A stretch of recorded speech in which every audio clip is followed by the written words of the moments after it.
মুছলমান মিয়া মানুহৰ চৰকাৰ কৰিব।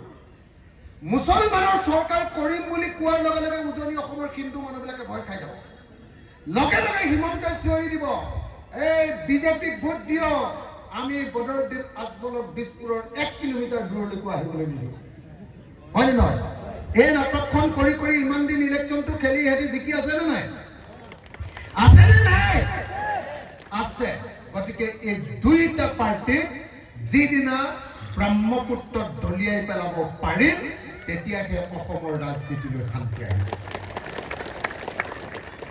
মই আপোনালোকক এটা কথা কওঁ, আপোনালোকৰ AIDF-ক আপোনালোকে বহুত দিন ভোট দিলে। AIDF-এ আপোনালোকৰ কি কি সমস্যাৰ সমাধান কৰি দিলে? কৰি দিলে নেকি? আপোনালোকৰ আটাইতকৈ ডাঙৰ সমস্যা মাটিৰ পট্টা নাই, কৰি দিলে নেকি সমাধান? আপোনালোকৰ নদী ভ্ৰমণীয়া, এইটো বহুত ডাঙৰ সমস্যা, কৰি দিলে নেকি?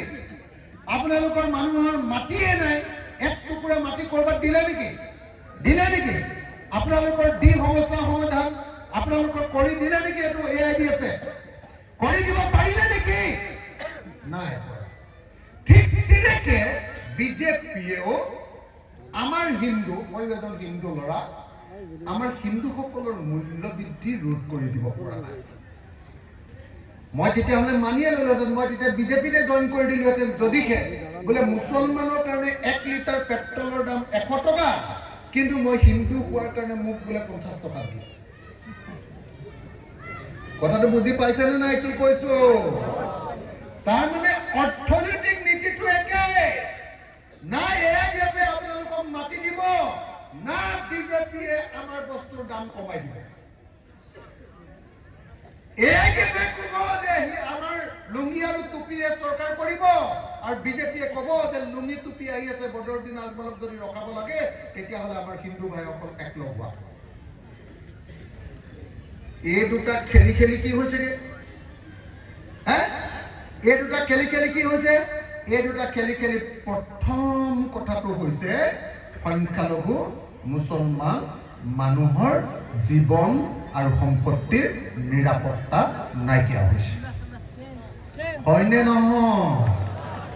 আপোনালোকৰ ইয়াৰ পৰা, নগাঁৱৰ পৰা বা চেঙাৰ পৰা বা সৰুক্ষেত্ৰীৰ পৰা বা সৰ্থেবাৰীৰ পৰা এজন মুছলমান মানুহে টুপি পিন্ধি দাড়ি দীঘল কৰি গুৱাহাটীলৈ যাওঁতে ভয় ভয় লাগেনে নাই? আজিকালি লাগেনে নাই? লাগেনে নাই? ভয় লাগেনে নাই? কেলে ভয় লাগে? কেলে ভয় লাগে? কাৰণ বিজেপিয়ে এনেকুৱা পৰিৱেশ সৃষ্টি কৰি দিছে মানুহৰ মাজত যে দাড়ি দেখিলেই সিহঁতক খং কৰিবা, টুপি দেখিলেই তেওঁলোক দেশৰ শত্ৰু, লুঙি পিন্ধিলেই তেওঁলোক বিদেশী কৰি দিছেনে নাই? ৰাইজ দিছেনে নাই? দিছেনে নাই?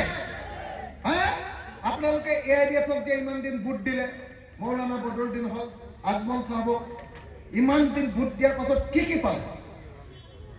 পালে কি? পালে এটাই যে তেওঁলোক বিদেশী, সেই বদনামটো বেছিকে পালে। হয় নহয়? বদৰুদ্দিন আজমলক আগবঢ়াই দিয়াৰ পাছত হুলস্থুলটো বেছি হ'ল নে নাই? গুৱাহাটীলৈ যাওঁতে মাৰ খালে, ডিব্ৰুগড়লৈ যাওঁতে মুছলমান ল'ৰা এটাই যেতিয়া ইট ভাটাৰ কাম কৰিবলৈ গ'ল তেতিয়া মাৰ খালে, খেতিৰ কাম কৰিবলৈ গৈ মাৰ খালে। কোনোবা ল'ৰা এটাই যদি অকণমান মাছৰ এনেকুৱা এটা টৌ এটাত, আমি টৌ বুলি কওঁ, আপোনালোকে কি বুলি কয় জানো, এনেকুৱা পাত্ৰ এটাত যদি মাছৰ পোনা কেইটামান লৈ গৈছে, সিও মাৰ খালে ক'ৰবাত। হয়নে নহয়?